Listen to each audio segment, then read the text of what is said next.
जितने आस्था चैनल पर कथा सुन रहे हो, जितने फेसबुक और यूट्यूब पर सुन रहे हो, बहुत सावधानी से सुनना। 2 बार पशुपति व्रत कर लिए, आपने ये कर लिया, आपने प्रदोष कर लिया, आपने सोमवार कर लिया, आपने सारे अनुष्ठान कर लिए, बहुत सारे उपाय भी करे, तो सोमवार के दिन की अष्टमी पढ़ने पर, कौन से सोमवार के दिन कौन सी तिथि? जम के बोलो, अष्टमी। सोमवार के दिन अगर अष्टमी तिथि पड़े और उस दिन अगर आज बेलपत्र भगवान शिव को समर्पित कर दी जाए, तो व्यक्ति की जो सोच कामना से जिस मनवांछित फल के लिए बेलपत्र चढ़ाता है, उसकी वो कामना मात्र 3 महीने में पूरी हो जाती है। मात्र 3 महीने। एक बात बहुत सुंदर है, ध्यान रखिएगा थोड़ा सा। कभी अगर मौका लगे, सोमवार की अष्टमी पड़ जाए, क्या पड़ जाए सोमवार की?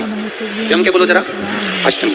या तो सोमवार की अष्टमी पड़ जाए, या हर महीने शिवरात्रि आती है, हर महीने आती है, या तो सोमवार की अष्टमी पड़ जाए या फिर सोमवार की शिवरात्रि पड़ जाए, हर महीने आती है।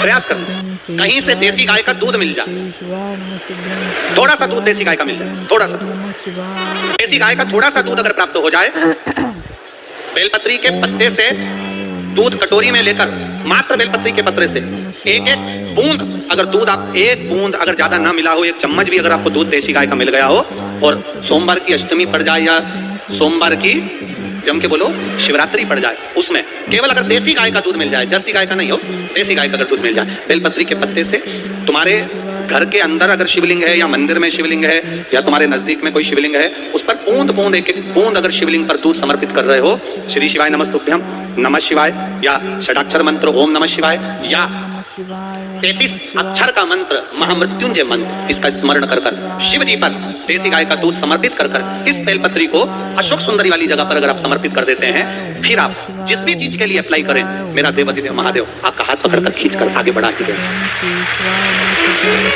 मेहनत करना, कर्म पूरा करना, पढ़ाई अच्छी करना, और पढ़ाई के साथ में विद्या अध्ययन करने के साथ में अच्छी मेहनत के साथ में देसी गाय का दूध भगवान शंकर को समर्पित करना, भगवान शंकर को समर्पित करना, देसी गाय का दूध धीरे धीरे धीरे धीरे समर्पित करना, भाव के साथ आप समर्पित करना। देसी गाय का दूध एक एक बूंद समर्पित करें, धीरे धीरे समर्पित करें, और देसी गाय का दूध जब धीरे धीरे समर्पित करें, बड़े रास्ते से आनंद से धीरे धीरे जब आप समर्पित करेंगे, बेलपत्री वही दूध में सनी हुई बेलपत्र अशोक सुंदरी वाली जगह पर, उस समय पर डंडी का भाग शिवलिंग की ओर नहीं होना चाहिए, उस समय पर डंडी का भाग जहां से पानी बहकर जाता है अशोक सुंदरी की ओर से, वहां पर होना चाहिए। कार्य में सफलता मिलती है। शिव तत्व को धारण। सोमवार की अष्टमी का मतलब आपको इंदौर की कथा में बताया था, जिस दिन शंकर और पार्वती के मिलन का दिवस हो, और केवल एक माता पार्वती के अकेले मिलन का नहीं, 64 योगनियां तक भगवान शंकर से मिलने के लिए आती है। पीला चंदन लगाना, कितना लगाना है? बीच वाला जो पत्ता है उस पर पीला चंदन। जब आपको लगे कि मेरा जीवन बहुत कष्ट में है, अब ये रोग, अब ये कष्ट दूर ही नहीं हो रहा, अब ये आए दिन तकलीफ पर तकलीफ बढ़ती जा रही है, आए दिन रोग बीमारी, पैसा घर में बच नहीं रहा, बहुत कष्टमय जीवन है, इसमें लगाओ पीला चंदन बेलपत्री की बीच पत्ती पर। ओम नमः शिवाय, महाराज, और बीच पत्ती पर जब चंदन लग जाए, लगने के बाद में ये दोनों पत्ती पर लाल चंदन लगा लीजिए। इन दोनों पत्ती के बीच में जो डंडी का भाग होता है, आपको कहा था, आपको स्मरण में होगा शायद, हमने जब बेलपत्री की महत्वता बताई थी, तो उस बेलपत्री की महत्वता में कहा था ब्रह्मा विष्णु महेश ये 3 हैं, बोला था। बीच में ये बड़ी पत्ती से लेकर जो 2 पत्तियां होती हैं, इनके बीच में जो जगह बचती है, इसमें माँ पार्वती के 64 योगनियां, माँ पार्वती अपनी पूर्ण सिद्धि के साथ में जितनी भी देवी के स्वरूप में, वो माता 64 योगनियां देवी के स्वरूप में यहाँ पर विराजमान होती हैं। 2 पत्ती के नीचे से जो डंडी होती है नीचे तक, ये पूरी डंडी में 33 कोटि देवी देवताओं विराजमान होते हैं इस पूरी डंडी के अंदर।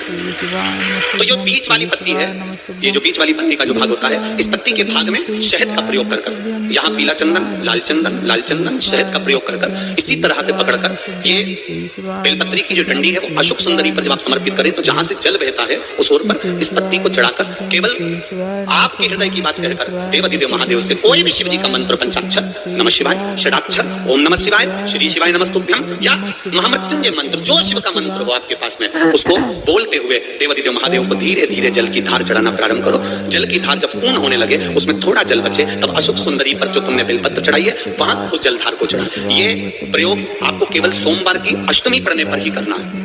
कौन से दिन करेंगे? जम के बोलिए जरा। सोमवार की अष्टमी पढ़ने पर यह प्रयोग करें, और जल चढ़ाकर बाबा से विनती कर कर उसी बेलपत्र को वापस उठाकर कहीं जलाशय में या किसी पेड़ के नीचे विसर्जन कर दें, और 1 लोटा जल वहां भी चढ़ा दें। बस निवेदन कर कर आ जाइए, मेरा बाबा 3 माह के अंदर हाथ जरूर पकड़ेगा और आपको दलदल से बाहर निकाल देगा। और आपसे कहेंगे उतारिएगा, जिसके शरीर में सफेद चमड़ी पड़ने लगती है, चर्म रोग हो जाता है, या चेहरे पर आंख के पास में पूरा काला बना जाता है, उसको हमेशा याद रखना है लाल चंदन का लेपन पीपल के पत्ते पर करिए। कहीं पर करना है? पीपल के पत्ते पर लाल चंदन का लेपन करिए। लेपन कर कर सोमवार की अष्टमी के दिन उसको लेपन कर कर वापस निकाल कर शंकर भगवान पर उसका धीरे धीरे त्रिपुंड बनाकर लेपन करना प्रारंभ करिए। जब आप त्रिपुंड बनाकर लेपन करना प्रारंभ करें, उसके बाद उस चंदन को जो सोमवार की अष्टमी है तब निकाल कर लिया है और निकाल कर लाकर उसको डब्बी में रख लें। उस चंदन का प्रयोग चर्म रोग के स्थान पर थोड़ी थोड़ी मात्रा में करना प्रारंभ करें, पानी के साथ मिलाकर। परंतु उस चंदन को केवल 6 से 7 दिन में प्रयोग करिएगा, ज्यादा नहीं। धीरे धीरे चमड़ी, परंतु उसको सोमवार की अष्टमी के दिन सिद्ध कर बनाना है। उसको सोमवार की अष्टमी के दिन चढ़ाना है श्री शिवाय नमस्तुभ्यम या ओम नमः शिवाय या पंचाक्षर मंत्र या महामृत्युंजय मंत्र, जो आपको आता हो, शिव जी का जो नाम आपको याद हो उसको बोलकर चढ़ाओ। उसको लिया, फिर उसको अपने शरीर पर लगाना प्रारंभ